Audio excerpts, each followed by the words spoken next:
भनिदिइहाल्नुहोस् लु भनिदिइहाल्नुहोस् न। यहाँ चाहिँ रोपारोले धान रोप्नु हुँदैछ है। एन्दा र कुमार बरा चाहिँ आज फ्याउरी लाउनु हुँदैछ है। सो हेलो एभ्रिवान, तपाईहरु सबैजनालाई स्वागत छ फेरि पनि मेरो नयाँ ब्लगमा है। र तपाईहरु सबैजनालाई गुड आफ्टरनुन अनि नमस्ते। र आज चाहिँ हाम्रो रोपाइ छ है। र अहिले भने चाहिँ खाजा खाएर खेतमा जाँदै गरेको। र आज चाहिँ मैले ब्लग पनि अब ढिलै सुरु गरेको है, खाजा खाइसकेर। र अहिले भने चाहिँ यो र म चाहिँ खेतमा जाँदै गरेको है। र अहिले चाहिँ मेरो ड्युटी चाहिँ बाउसे परेको छ है। यसको र मेरो साथी चाहिँ यो छ। र त गाइस अब भेटौँला माथि खेतमा। हेर्दै गर्नुहोस् है त अगाडिको भिडियो पनि। र त गाइस अहिले भने चाहिँ फाइनली खेतमा आइपुगिसकेको अवस्था है। र यहाँ बेन्दा र कुमार बरा चाहिँ आज फ्याउरी लाउनु हुँदैछ है, देख्न सक्नुहुन्छ। र गोरु पनि आज 2 हल छ है। एक हलले चाहिँ यहाँ साउनु हुँदैछ र एक हल चाहिँ उतल हिल्याउनु हुँदैछ है।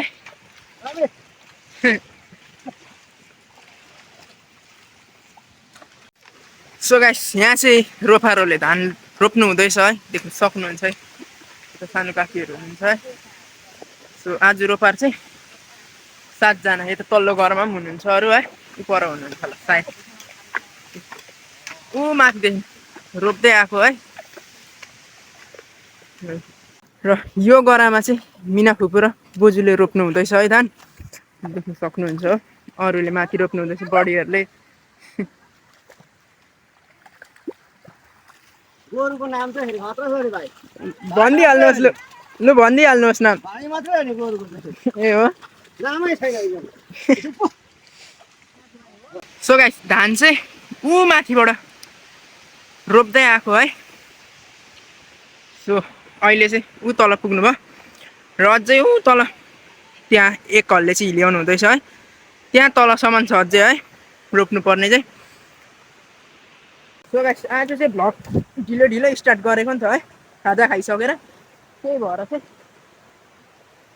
निकै तलै पुगिसक्नु भएको छ रोपेर पनि है। र अघि बिहानै स्टार्ट गरौँ भनेर सोचेको थियो है, तर अघि बिहान चाहिँ अलिक भ्याएन। त्यही भएर चाहिँ खाजा खाइसकेर बनाउनु थालेको है भिडियो।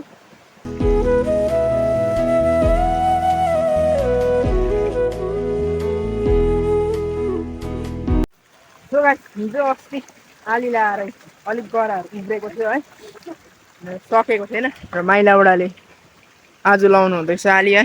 यता चाहिँ फेरि हिल्याउँदैछ है, कोही हिल्याउने कोही रोप्ने है गाइसहरू एकैचोटि छ है। सो गाइस हाम्रो चाहिँ इमान र मेरो चाहिँ बाउसे गरेर तगडा हुँदैछ दुखेर। सो गाइस अहिले भने चाहिँ रोपाइ सकिसकेको अवस्था है। अहिले चाहिँ आठवटा भ्यू हुँदैछ। र फर्स्ट रोपाइ भने नि लास्ट रोपाइ भने नि अब आजको है। रोपारहरूले पनि सक्नु आँट्नुभयो, एउटा गरा मात्रै छ है अलिकति।